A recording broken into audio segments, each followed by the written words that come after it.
Hello there. Tonight I'm going to take a look at Saint Bernardus Wit. It's listed as a Belgian Abbey ale, but it's a Witbier and or a Witbier, I suppose. I don't know. 5.5 percent alcohol by volume.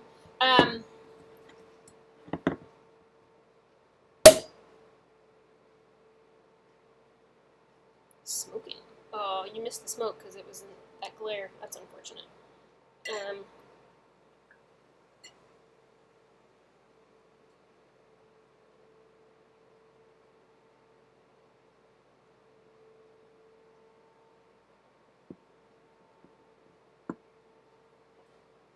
okay.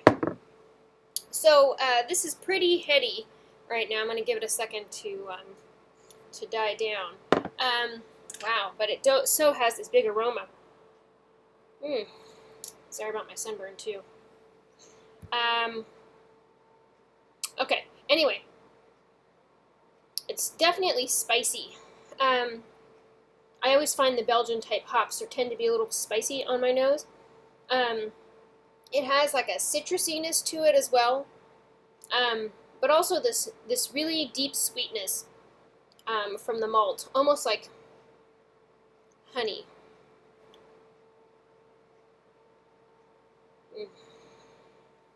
So definitely poured with the head. It looks like it's going to stick around it a while, and it's a nice pale straw color and definitely cloudy because there's a lot of unmalted grains in this beer, and it's made to be hazy, also to have that mouthfeel a little bit of malt. And so let's give it a taste here.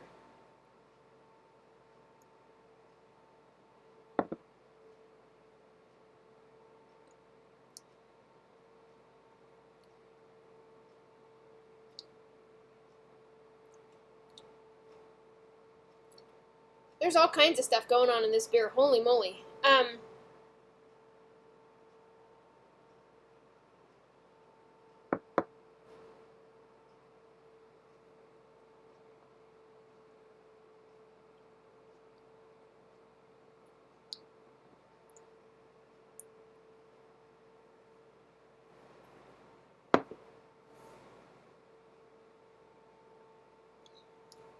All right. So much going on here. I feel like I'm just going to drink half of this trying to figure out what this flavor is. I get, it's definitely a malty beer. And in that respect, it's slightly sweet, but it also kind of has this citrusy, herbaliness to it, which is really interesting. The yeast here is a little spicy. The malts are sweet. And the hops have this kind of herbal quality to them, so it's interesting, especially with the mouthfeel. It's a little, it's pretty light, but maybe a medium light. But it definitely has some mouth to it, and I feel like it's very interesting combination of flavors. I feel like, or sensations.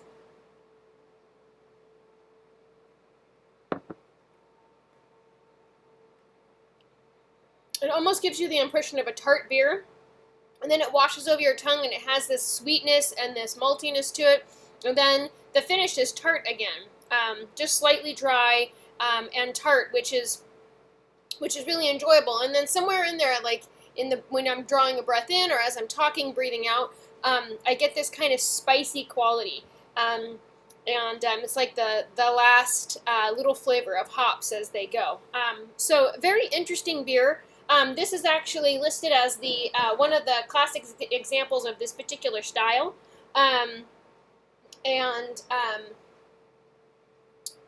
it's been around for a really long time. So it says after the brewing process, these traditional ales are matured in tanks for 3 months before being bottle conditioned, and so they're aged.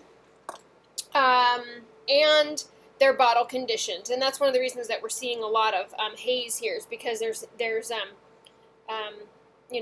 they don't really filter off that stuff, and they condition it. And it's this like just really complex and interesting beer as a result.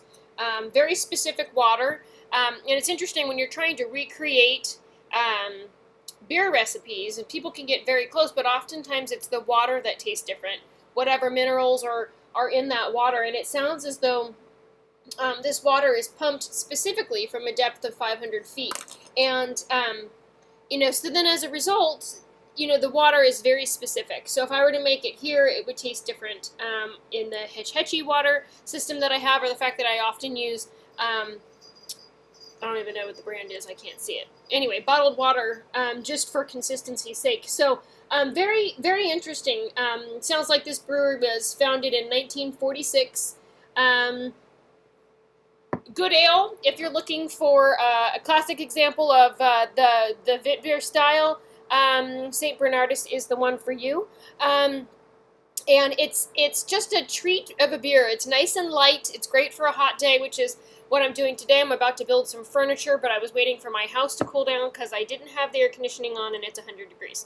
So anyway, now I have this lovely beer and everything will be better. So there you go. If this is a beer you've tried, I would love to hear your thoughts on it. Share with me down below. Tell me where you were able to find it.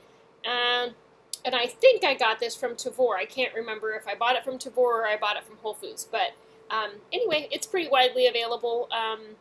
And thank you so much for watching. Have a good night.